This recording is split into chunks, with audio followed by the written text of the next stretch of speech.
Salut à tous, bienvenue chez l'Amadoué. Chez l'Amadoué ou presque. Ici on est donc à Saint-Clément-de-Rivière, au domaine Saint-Clément, le bélier bleu.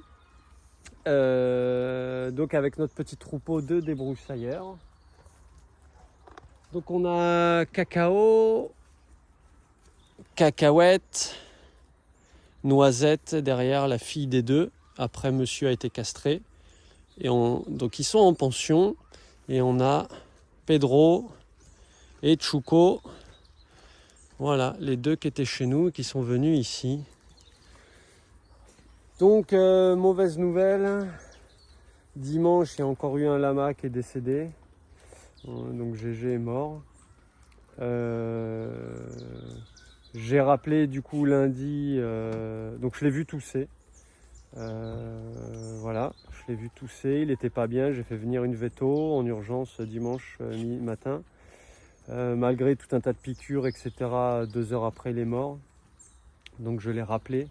Je l'ai fait revenir pour faire une autopsie de ferme, c'est-à-dire donc prélever des organes rapidement et comme on peut pour les envoyer à l'analyse.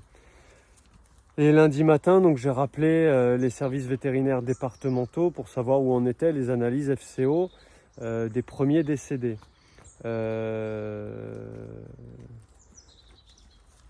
Donc encore une fois, il faut à chaque fois insister, c'est compliqué. Donc ils ont validé la FCO. La FCO donc est validée pour Esperanza qui est morte donc il y a à peu près 15 jours. Là clairement GG, il montre exactement les mêmes signes. Donc FCO validé dans l'Hérault et au départ ça ne tuait pas les lamas, les alpagas. Aujourd'hui si.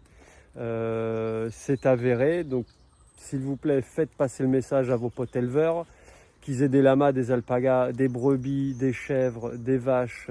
Voilà, faites tourner l'info. Faites pas forcément partager cette vidéo, moi je m'en fous. C'est juste de faire tourner l'info, d'être solidaires les uns les autres. Parce qu'il faut que ça cesse, quoi. Il faut vite qu'on vaccine tout le monde et il faut que ça cesse. Voilà. Moi je suis clairement en colère là aujourd'hui contre les services vétos du département. Quand j'ai amené Esperanza, j'ai de suite parlé de la FCO. Et quand j'ai reçu les rapports d'autopsie, donc 8 jours après, il n'y avait rien sur la FCO. Et j'ai dû rappeler pour demander à ce qu'ils fassent la FCO, donc l'analyse, alors que je l'avais dit dès le départ. Et même la dame, je l'ai vu le noter sur la feuille dès le départ. Et ils ont attendu 8 jours. Et donc, pour ceux qui suivent les vidéos, il y a une semaine, j'ai vacciné, j'ai fait la première dose contre l'entérotoxémie. Aujourd'hui, je viens de faire la première dose, donc FCO, mais on aurait pu, si on avait su 8 jours avant, eh ben, on aurait gagné 8 jours, quoi. Là, on a perdu 8 jours et je suis extrêmement en colère, quoi. S'il y a encore des morts, je vais leur déposer devant, chez eux, et je vais leur demander des comptes, quoi. Parce que c'est pas normal, quoi. On demande un truc et on l'a pas, quoi. Sous-entendu, ça va faire des frais supplémentaires. J'avais dit oui, mais ça, je veux le faire, quoi. Et ils le font pas, quoi. Donc voilà, ça, je suis...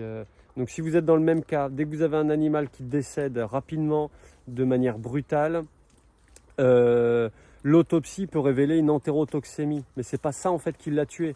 Il faut faire test PCR FCO. Ça c'est très important. Donc prise de sang ou prise d'organes. Si l'animal est mort, prélevez un morceau de la rate. Vous mettez ça au frais, voire au congèle. Et dès que possible, vous envoyez ça au labo pour analyse FCO PCR. Voilà, je sais pas quoi dire. Là, les vaccins, ça se présente comme ça. Je montre ça vite fait. Donc, on a une aiguille qui est dans le pot et on vient remplir à chaque fois, comme ça, là. On remplit et après, je mets cette aiguille là. Voilà, il faut bien l'enfoncer, sinon ça ne marche pas. Quand on retire le capuchon, et ben des fois on retire l'aiguille et après on pique. Là, je crois que le pot il vaut de BTV pur 4,8, donc pour la souche 4, la souche 8, vaut une centaine d'euros. Il y a 50 doses, donc moi j'ai de quoi voilà, protéger tout le troupeau. J'ai même quelques doses en rab et c'est pas mal parce que des fois, comme on fait du sous-cutané, donc vous prenez un pli de peau et vous piquez entre vos doigts. Bref, je vous fais pas un dessin, si vous savez pas le faire, faites comme vous pouvez. Mais en gros, c'est prendre un pli de peau, un peu comme je fais là, et venir piquer comme ça, dans le pli qu'on a fait. Mais des fois, comme les aiguilles sont un peu longues, et ben ça traverse. Et ça m'est déjà arrivé d'en traverser 2-3. Donc j'ai dû reprendre des doses. Donc à mon avis, je vais être limite. Mais c'est pas grave. Visiblement, il faut que je fasse pour les crias une prise de sang à la mère, mais rapidement parce qu'elle vient de prendre la première dose hier, pour savoir si elle avait déjà des anticorps. Parce qu'elle peut avoir des anticorps sur une souche FCO où elle a été malade mais sans mourir, parce qu'il y a des souches qui ne sont pas mortelles. Il y a 26 stéréotypes différents dans le monde.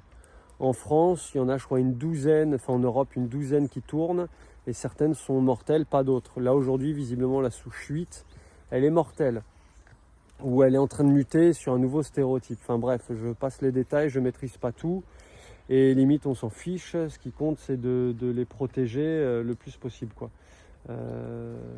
Donc, si vous avez le moindre cas de toux, de trucs comme ça, faut direct parler FCO. Et on va m'envoyer bientôt un petit cocktail de 3 médocs à donner. Il y a un calmant, un anti-inflammatoire, un antibiotique qui visiblement pourrait fonctionner. Mais on dit bien pourrait parce qu'il n'y a aucune... il y a zéro étude, il n'y a pas vraiment de retour. Voilà, donc voilà, c'est l'incertitude. Moi, j'étais à 2 doigts quand j'ai appris hier matin que c'était la FCO. Je suis à 2 doigts de dire vas-y, on déménage tout le monde, on part dans les Cévennes en altitude où il n'y aura pas de moucherons. Mais clairement, les vétos m'ont déconseillé parce que de changer les habitudes des lamas, ça les stresse. Et s'ils sont potentiellement infestés, ça peut déclencher la maladie. Parce qu'il y a à peu près, ils ne savent pas trop non plus, il n'y a pas d'études, mais il y a à peu près 15 jours, 3 semaines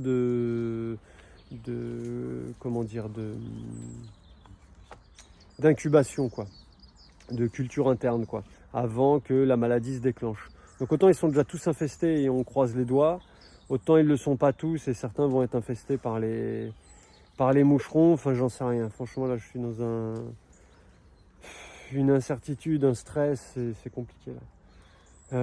Voilà. J'en dis pas plus, voilà, mais clairement, partagez l'info à tous les gens qui ont des lamas. Si vous voyez des gens qui ont des lamas, des alpagas près de chez vous, allez les voir gentiment, dans le respect, dans la bienveillance. Allez leur demander, s'ils sont vaccinés, dites-leur qu'il y a une épidémie en cours sur la FCO, la fièvre catarrhale. Et c'est pas de la rigolade, quoi. Il y a entre 25 et peut-être 30 cas là, de mort de lama d'alpaga de manière brutale ces dernières semaines en France, quoi. Et encore, tout le monde n'est pas référencé. Beaucoup de gens ont un lama qui meurt, ils disent de manière brutale, ils disent bon, c'est pas de chance. Certains comme moi font autopsier, les vétos ils savent pas trop, ils déclarent une entérotoxémie. En fait, c'est pas vrai du tout, il faut aller plus loin que ça. Il faut vraiment chercher s'il y a FCO ou pas, quoi. Et vraiment dire à vos vétos, oui, c'est important. Pour vous donner un ordre d'idée, j'ai payé 90 € l'autopsie d'Esperenza par les services vétos départementaux. Clairement, je trouve ça vraiment pas cher, je m'attendais à beaucoup plus. Et il me semble que rien que l'analyse de la rate, comme il faut l'envoyer en Aveyron, c'est 70 ou à peu près dans ces eaux-là, quoi. Si c'est un test PCR avec du sang, là ça coûte pas très cher. Mais il faut pouvoir faire une prise de sang sur un lama, c'est compliqué. Bref, j'arrête là-dessus. Prenez soin de vous, prenez soin de vos animaux. Ici, c'est clairement la merde. Voilà, je m'attends tous les jours à retrouver des animaux morts. Et on n'est pas capable de les sauver. Donc on fait comme on peut. Allez, ciao!